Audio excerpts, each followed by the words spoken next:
Hey guys, welcome back to Fantasy Tipped. My name is Julian, and in today's episode, we're going to be continuing the series of episodes that I've been pretty much releasing every single day, talking about each individual NHL team, their noteworthy players, and if you should consider drafting those specific players.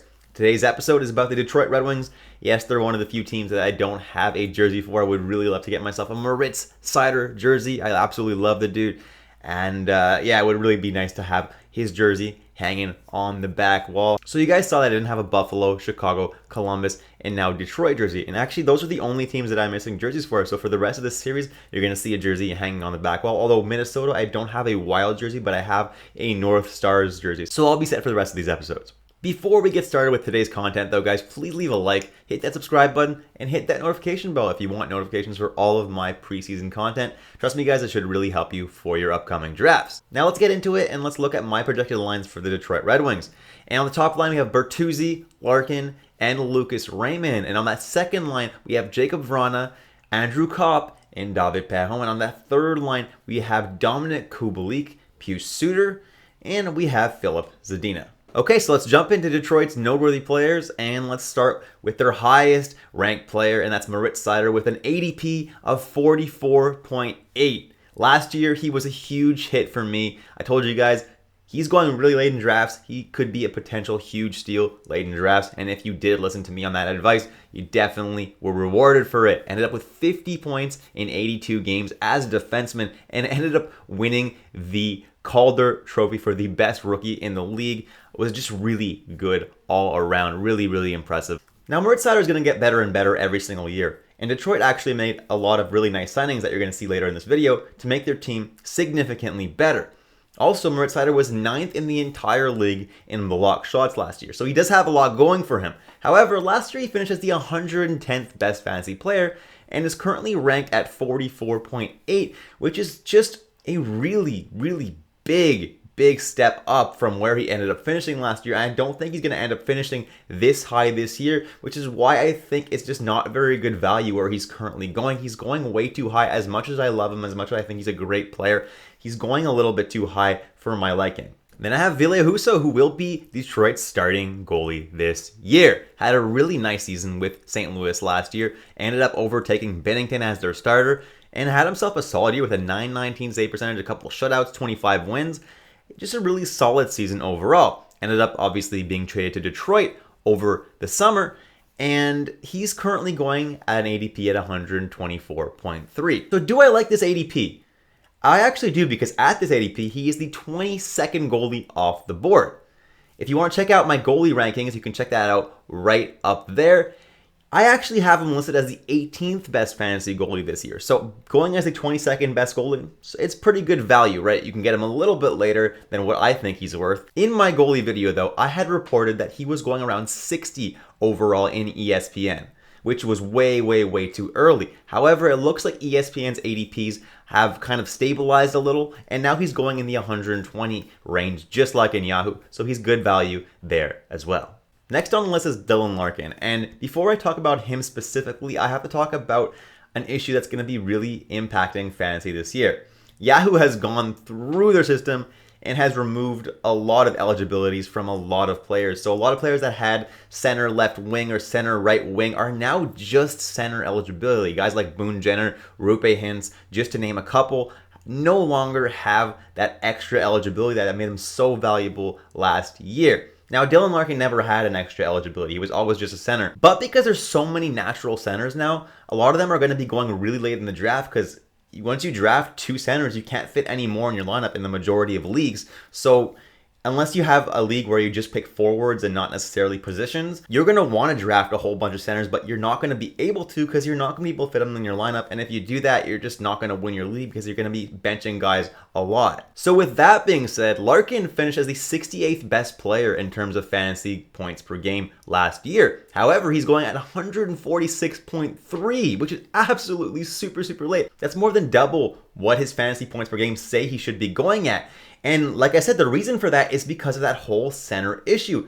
It's an issue with other positions as well, but especially center, because that's a very popular position, especially for fantasy players, and you're going to fill it up really quickly. So my advice, like I told you in the Dallas Stars video, is if you can not draft natural centers early on in your draft and then wait until around this range and grab a Rope Hintz or a Dylan Larkin, you're going to be rewarded for it because these are really, really good players that are going to have a really solid opportunity to put up a lot of points, be top 75 players for sure, and you're getting them pretty late in the draft. Now, I do still prefer Rupe Hintz over Dylan Larkin. Slightly better value, but Larkin is also really, really good value if you do end up missing out on Rupe Hintz. Moving on to the next guy on this list, and that's Lucas Raymond with an ADP of 147.3. And last year, he ended up finishing as the 212th best player in terms of fantasy point per game. He was a little bit inconsistent, had a really strong start, kind of fizzled out a little bit, and then, started picking up a bit later. The big thing for Lucas Raymond was that plus minus. A minus 32 is absolutely horrendous. Now, the Detroit Red Wings are a better team this year, so that plus minus should get a little bit better. So two things. He should get a little bit better this year, and that plus minus should become a little bit better as well, since Detroit is just a better team all in all, especially with Ville Husso in the back end saving some pucks. But the thing is, Raymond the ADP is significantly higher than where he ended up finishing last year, so he's going to have a really, really strong year. And I just don't like the value where he's currently going. If he drops a little bit in the draft, then I might consider him. But at this value, I don't absolutely love him. I don't hate it either, but it's just not someone I'm super high on. Next on the list is David Perron. Okay, guys, I love Davey P, right? Last year, he missed 15 games, but ended up as the 71st best player in terms of fantasy points per game. And that's with the terrible January and February that he had last year. He was very, very cold during those months, but absolutely lit it up in pretty much all the other months of the year. He seems like he had a little bit of a high shooting percentage with a 15.3 shooting percentage, but he's managed numbers like that pretty frequently over the years.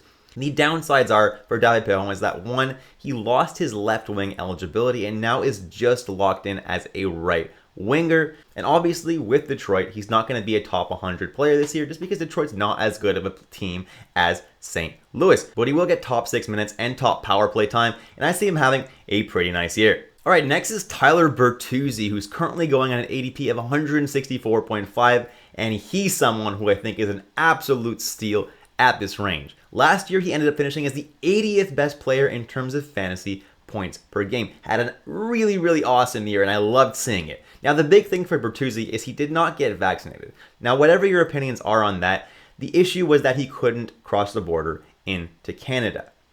So he did miss quite a few games. This year, I don't think that's going to be an issue. Reason being, recently the CDC has said that unvaccinated travel from other countries is no longer an issue. So that's what the American government's been following. So I imagine that the Canadian government is going to do the exact same thing, and they're going to loosen those restrictions. If they do, Bertuzzi will be able to play all the games this year and will have even more value than he did last year because he won't be missing games every time the team makes a trip to Canada. Now, also, that shooting percentage looks kind of high. 16.7% is usually a very high shooting percentage, but that's actually a pretty normal percentage for him. So guys, I think Bertuzzi is going to be a really good steal late in the draft, and also he's got double eligibility with both left wing and right wing, and it's hard to find players like that this year. He's going to be a really good steal at that point in your draft. Next on the list is Jacub Vrana, and last year he missed a lot of the season. Only came back for the last little bit, scored 19 points in 26 games, which was pretty good. Ended up as the 135th best player in terms of fantasy points per game. However, obviously that was a small sample size, so it's not super accurate. And he also shot at 20%, which is not sustainable. It's 6% over his career average. What I like about Vrana this year is if Detroit uses my projected lines or something similar, you'll have much better line mates. Guys like Copp and David Perron are much better than the crap that he had last year. I don't think Vrana is a must draft, but I think he's pretty decent value here. Although if you're drafting in this range, I'd much rather Tyler Bertuzzi, who I just discussed. Next is Andrew Copp, another one of Detroit's off-season signings. Really good signing. He lost his left wing eligibility though, so he doesn't have that triple eligibility anymore, just center right wing though, but that's still pretty good. Last year had 53 points in 72 games, and after being traded to the Rangers from the Jets, had 18 points in 16 games. Obviously, I'm not expecting that kind of crazy production. He was playing with Artemi Panarin, so let's temper our expectations a little bit there. But he did end up as the 121st best player in terms of fantasy points per game. Obviously, in Detroit, he's not going to be as productive as he was with New York, but he'll still have pretty decent line mates with Vrana and Perron if my projected lines are correct. With those line mates, I see him having a pretty decent season, and he's going really, really late in drafts, around 170. Definitely worth the risk there, and if you need someone with dual eligibility, this is someone who's gonna provide some pretty decent value for you. Then I have Alex Nedeljkovic, who was Detroit's starting goalie last year. Had a pretty bad year overall, honestly, guys, with only a 901 save percentage, 3.3 GA8.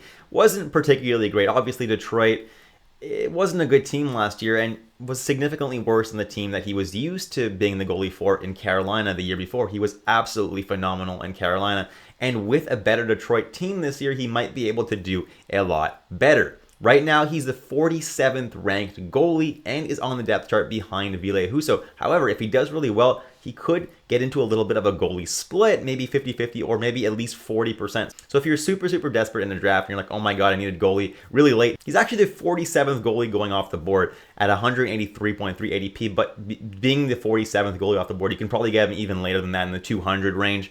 And at that range, if you're desperate for a goalie, I don't absolutely hate it because there is a chance that he could end up splitting the starts with Husso. Next is Filip Hronek, and last year was expected to start the year as the top power play guy. Did, but Seider was so good he ended up overtaking him as the guy on the top power play. Hronek actually still ended up having a decent year point production wise with 38 points in 78 games, which is not terrible for a defenseman. Ended up as a minus 29 though, and the 392nd best player in terms of fantasy points per game. He's not someone that I'm looking at this year really, unless Seider gets injured and they put him on the top power play. And even then, like, he doesn't have that much value. I'm going to be avoiding Filip Hronek this year. Then I have Dominik Kubalik, who finished last year as the 354th best player in terms of fantasy points per game. Obviously, had a pretty rough year with Chicago with only 32 points in 78 games. This year, I don't really see him doing that much better unless he does get top 6 minutes, which I'm not projecting right now because he will be on the third line with Pius Suter and Zadina, who obviously aren't terrible line mates, but aren't the best line mates either, and that's why for now I'm not going to be suggesting you grab Kubalik. And last but not least, I have Simon Edvinsson, and a lot of people think he's going to make the team this year. I don't necessarily think that's going to happen, but even if he does, he's just going to get bottom pairing minutes and maybe power play 2 time. Moritz Seider is locked in as that power play 1 guy in Detroit, so unless Seider gets injured and Edvinsson really impresses and ends up playing on that top power play, he really will have limited value this year. And that's it, guys. Thank you so much for watching all the way through. Please leave a like, hit that subscribe button, hit that notification bell if you want notifications for all of my preseason content. Until next time, I'll catch you in the next episode of Fantasy Tipped.